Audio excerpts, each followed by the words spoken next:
মা, মা, ও মা, কি হলো? অমন ডাকাডাকি না করে বইপত্র গুছিয়ে রেখে এদিকে আয়, অনেক কাজ আছে। আসছি মা।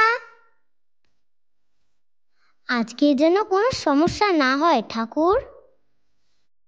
মা, জানো তো, স্কুলে আজ একটি বিষয় নিয়ে দারুণ আলোচনা হলো। কি আলোচনা হয়েছে সেটা পরে, আগে শোন আমি কি বলি। বলো মা। শোন, ভালো করে ঘরদোর গুছিয়ে রাখ, কোথাও যাবি না, বাড়িতে থাকবি। আজ তোকে পাত্রপক্ষ দেখতে আসবে, অনেক ভালো ঘর, বুঝলি? শুনছি ওদের চাওয়া পাওয়াও তেমন নেই। কি যে বলো মা, আমি তো সবেমাত্র 13, তাছাড়াও আমার পড়াশোনা অনেক বাকি। আমি কলেজে পড়বো, নিজের পায়ে দাঁড়াবো, সমাজের একজন হব। ওরে, আমরা গরিব মানুষ, এত পড়ালেখা করে কি হবে? দেখছিস না দিনকালের কি পরিস্থিতি। কিন্তু মা, আমি তো এখনো ছোট। স্কুলে স্যার বলেছিলেন 18 বছরের আগে মেয়েদের বিয়ে হলে সেটা আইনত অপরাধ। কি হচ্ছিল রিনা? কিছু না, ছেলেপক্ষ আসবে সেটাই রিনাকে বলছিলাম। রিনা, তুই স্কুল থেকে সবেমাত্র এসেছিস, যা একটু বিশ্রাম নে গিয়ে। বাবা, বাবা, আমি পড়াশুনো করবো, আমি বিয়ে টিয়ে করবো না। তা কি আর বললে হয় মা, দিনকাল খুব খারাপ। আর তাছাড়া আমরা গরিব মানুষ, জানিস তো গরিব হওয়াটা কতটা অপরাধ এই সমাজে। আজ না হোক কাল তো তোকে বিয়ে দিতেই হবে, তাই অযথা জেদ করিস না। অনেক ভালো ঘর মা, সুখে থাকবি, ভাত কাপড়ের কোনো অভাব হবে না।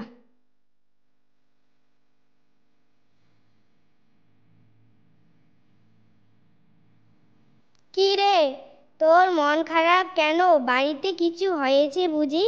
নিশ্চয়ই ঝগড়া করেছিস। না রে, তাহলে বল কি হয়েছে। বাড়িতে না আমার বিয়ে ঠিক করেছে, এমনকি বিয়ের দিনক্ষণও ঠিক করেছে। আমার না কোনো কিছুই ভালো লাগছে না। জানিস রিনা, আমরা মেয়েরা মনে হয় সংসারের বোঝা। আমাদের বিয়ে দিতে পারলেই মনে হয় বাবা মা ভারমুক্ত হয়ে যায়। শোন, তুই ভেঙে পড়িস না, আমরা আছি তোর পাশে। চল স্যারের সঙ্গে কথা বলি, উনি নিশ্চয়ই সাহায্য করবেন।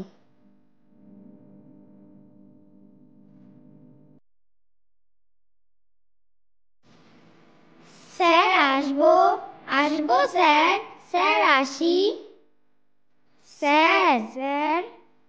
আরে কি ব্যাপার, তোরা এখানে? স্যার, একটা কথা বলার ছিল। বল, কি বলবি? স্যার, রিনার বাবা মা না। রিনার বাবা মা কি? বল বল। রিনার বিয়ে ঠিক করেছে। হ্যাঁ স্যার, আমার বাবা মা আমাকে জোর করে বিয়ে দিতে চাইছে, এমনকি বিয়ের তারিখ পর্যন্ত ঠিক করেছে। বলিস কি? হ্যাঁ স্যার। তুই চিন্তা করিস না রিনা, এটা আইনত অপরাধ। আমি তোর বাড়িতে কথা বলবো, বাবা মাকে বুঝিয়ে বলবো, প্রয়োজনে আমি পুলিশ প্রশাসনের কাছেও যাব। বাড়িতে কেউ আছেন? আছেন কেউ বাড়িতে? ও, মাস্টার মশাই যে। কই গো রিনার মা, চেয়ারটা একটু নিয়ে আসো তো। এত ব্যস্ত হচ্ছেন কেন? বসুন, একটু চা বানাই। না না, তা লাগবে না, আমার যে জন্য আসা। শুনলাম আপনারা নাকি রিনার বিয়ে ঠিক করেছেন, এমনকি বিয়ের দিনক্ষণও ঠিক করেছেন।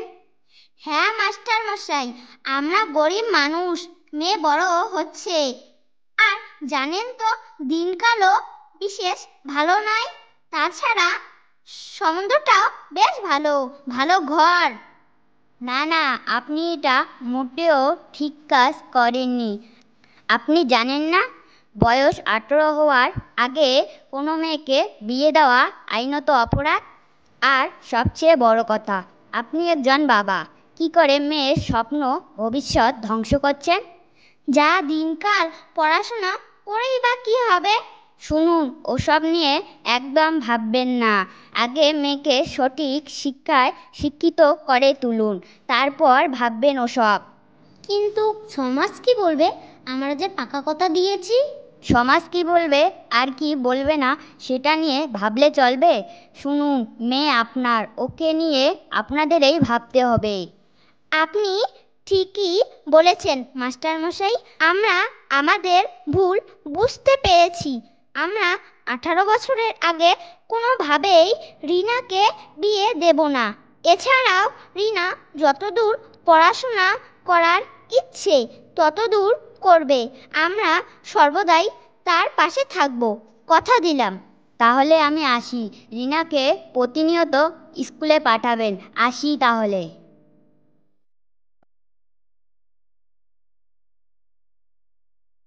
আমার স্নেহের সমস্ত ছাত্রছাত্রী, আজ আমরা এই বিশেষ দিনে একত্রিত হয়েছি।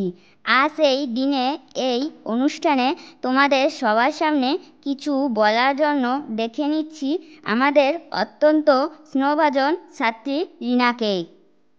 নমস্কার আমার প্রিয় সমাবেশ। আমি সত্যি ভাগ্যবান যে আমার পাশে ছিলেন আমার শিক্ষক মহাশয়, আমার সহপাঠীরা, আর সঠিক সময় সঠিক কথা। তাই তো আমি আজও স্বপ্ন দেখি বড় হবার, মানুষের মতন মানুষ হবার। তাই তো আমাদের সবাইকে বলতেই হবে, বিয়ে নয় শিক্ষা আগে।